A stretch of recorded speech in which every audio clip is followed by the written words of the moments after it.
اہل تشیع بھی عرض اعمال کے قائل، رضا خانی بھی عرض اعمال کے قائل،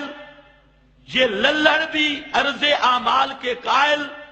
اور اہل حدث بھی عرض اعمال کے قائل۔ یہ سارے فرقے اب ان کا عقیدہ ہے کہ نبی کریم صلی اللہ علیہ وسلم پر امت کے اعمال پیش ہوتے ہیں، انبیاء اولیاء پر امت کے اعمال پیش ہوتے ہیں۔ مسلمانی ودشو پیغمبر ودم نه دی ویخ دی او د امت د اعمالو په معاینه باندې مصروف دی، قبر کې ژوند دی او ویخ دی، ودم نه دی ویخ دی او د امت د اعمالو په معاینه باندې مصروف دی، قبر کې ژوند دی او امت د اعمالو په معاینه باندې مصروف دی، قبر کې ژوند دی او ویخ دی۔ نو کہ قرآن مقدس کے مقابل کوئی عقیدہ قابل قبول نہیں، عقیدہ وہی حق ہے جو قرآن نے بیان کیا۔ اب اسی سلسلہ میں چند آیات آپ کے سامنے رکھتا ہوں، پورا مسئلہ بیان نہیں کروں گا، صرف مثال دینا مقصد تھا۔ اللہ رب العزت فرماتی ہیں یوم یجمع اللہ الرسل فیقول ماذا اجبتم قالوا لا علم لنا انک انت علام الغیوب۔ یوم یجمع اللہ الرسل، جس دن جمع کرے گا اللہ الرسل، الرسل میں امام کائنات بھی شامل، امام کائنات بھی الرسل کا فرد، تمام رسول جمع پہ الف لام آ گیا، اور جمع کا الف لام بتا رہا ہے کہ حضرت ابراہیم بھی، حضرت اسماعیل بھی، حضرت موسیٰ بھی، حضرت عیسیٰ بھی، اور خود حضرت محمد مصطفیٰ بھی، سب کی بات یوم یجمع اللہ الرسل، جس دن جمع کرے گا اللہ رب العزت سب رسولوں کو، فیقول ماذا اجبتم، فرمائیں گے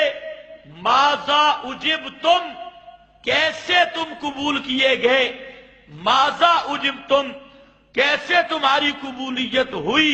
تم نے جو مسئلہ بیان کیا تو تمہاری امتیں ان کا رویہ کیا رہا، ان کے اعمال کیا رہے، بالخصوص تمہاری وفات کے بعد، کیونکہ اعتبار خاتمے کا ہوتا ہے،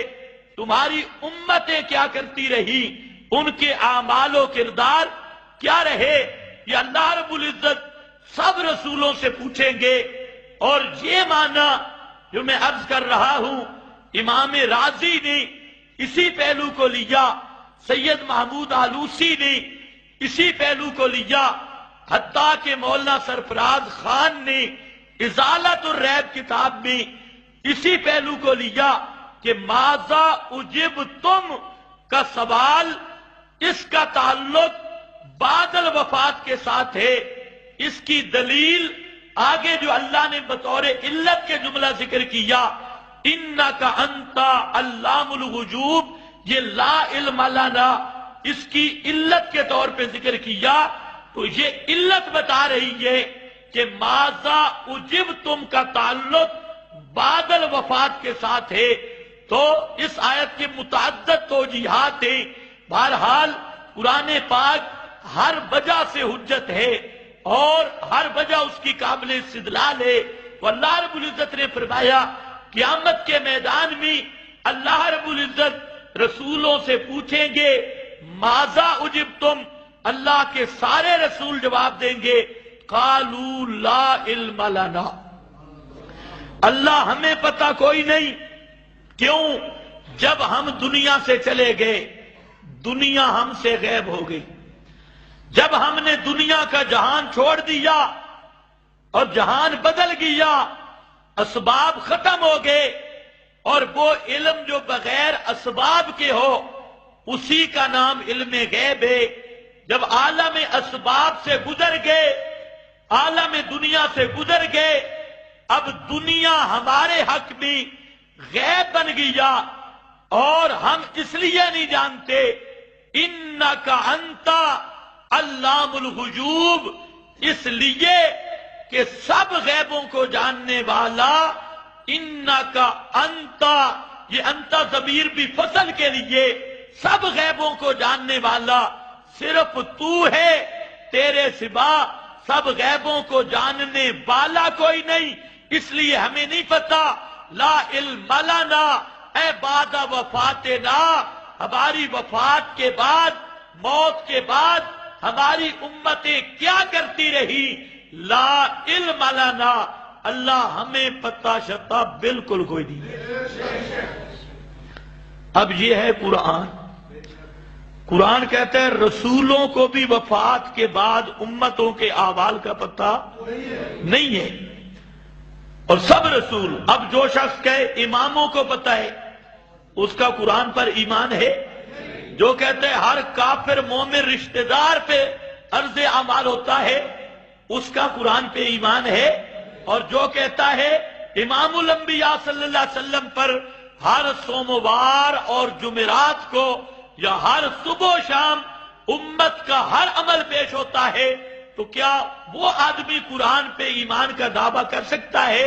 قطعاً نہیں کر سکتا۔ اس لیے میرا بھائی، یا یہ گندا عقیدہ چھوڑنا ہوگا، اگر تو یا پھر مسلمان کہلوانا چھوڑنا ہوگا۔ مسلمان وہ ہے جس کا قرآن پہ ایمان ہے، اور قرآن پاک کی یہ نص قطعی یہ مسئلہ تو ٹوک کر کے بتا رہی ہے کہ موت پیغمبر پہ آئے، امتی پہ آئے، جب رسولوں کو پتہ نہیں تو اماموں کو کیسے ہوگا؟ جب رسولوں کو پتہ نہیں تو پیروں فقیروں کو کیسے ہوگا؟ جب اللہ کے اولو العزم پیغمبر امام الانبیاء کو پتہ نہیں، قالوا لا علم لنا، وہ خود کہیں گے قیامت کے میدان میں اللہ ہمیں کوئی پتہ نہیں، انکا انتا علام الغیوب۔ اس کی وجہ یہ ہے کہ سب غیبوں کو جاننے والا صرف تو ہے، تیرے سوا کوئی نہیں۔ یہ اب قرآن کی